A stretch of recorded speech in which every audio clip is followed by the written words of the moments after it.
ہم جس آیت کو منسوخ کر دیتے یا اسے فراموش کرا دیتے ہیں تو اس سے بہتر یا ویسی ہی اور آیت بھیج دیتی ہیں۔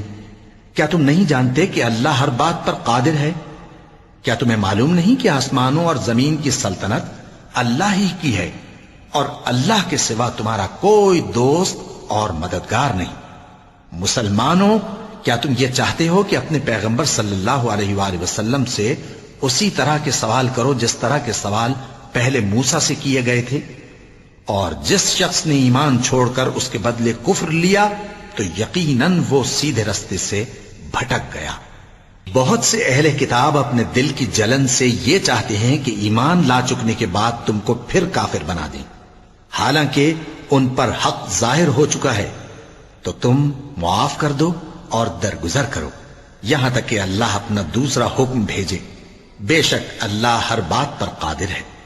اور نماز ادا کرتے رہو اور زکوٰۃ دیتے رہو، اور جو بھلائی اپنے لیے آگے بھیج رکھو گے اس کو اللہ کے ہاں پالو گے۔